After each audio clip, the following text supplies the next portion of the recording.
नमस्कार बंधुरा तंद्रार रान्नाघरे सबाइके स्वागत। आज शेयर करब चिड़ेर पोलाव। चिड़ेर पोलाव किभाबे रान्ना करबे। आशा करी आजकेर এই রেসিপিটা তোমাদের ভালো লাগবে।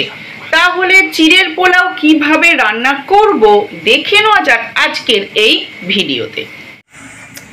চিড়ের পোলাও রান্নার জন্য এখানে নিয়ে নিয়েছি একটা আলু, দুটো পেঁয়াজ, তিনটে লঙ্কা আর কারি পাতা।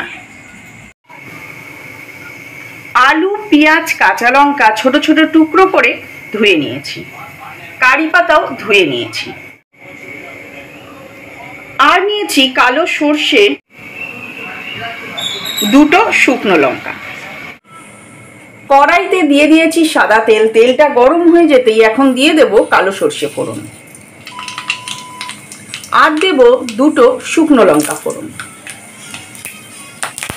আর দেব কারি পাতা ফোড়ন।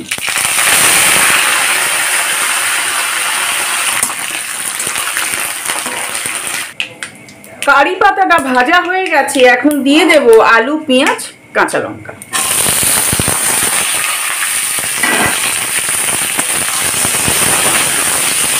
আর গ্যাসটাকে এখন লো ফ্লেমে রেখে থালা দিয়ে চাপা দিয়ে দেব।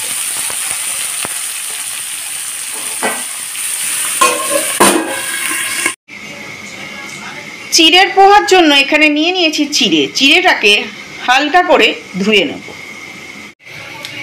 চিড়েটাকে একবার ধুয়ে নিয়েছি, ধুয়ে এইভাবে চাড়িয়ে রেখেছি যাতে চিড়েটা গলে গলে না যায়, মানে চিড়েটা গোটা গোটা থাকে। আলু আর পেঁয়াজটা হালকা নাড়াচাড়া করার পর এর মধ্যে দিয়ে দিয়েছি স্বাদ মতো নুন, চিনি আর হলুদ গুঁড়ো।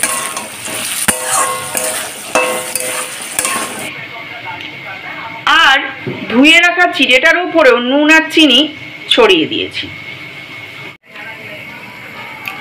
আলু পেঁয়াজটা ভাজা হতে আরো একটু সময় লাগবে। আলু পেঁয়াজ ভাজা হয়ে গেছে, এখন এর মধ্যে ধুয়ে রাখা চিড়েটাকে দিয়ে দেব। ধুয়ে রাখা চিড়েটাকে দিয়ে দিয়েছি, এখন গ্যাসটাকে লো ফ্লেমে রেখে চিড়েটাকে ভালোভাবে ভেজে নেব।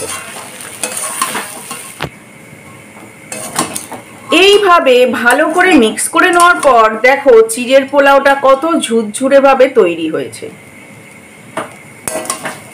এখন গ্যাসটাকে অফ করে দেব। আশা করি আজকের এই রেসিপিটা তোমাদের ভালো লাগলো। তাহলে আজকের মতো এই পর্যন্ত আসি বন্ধুরা। এই রকম চিড়ের পোলাও ব্রেকফাস্ট, ইভিনিং স্ন্যাক্স বা ডিনারেও খাওয়া যেতে পারে। আবার আসবো নতুন কোনো রান্নার রেসিপি নিয়ে।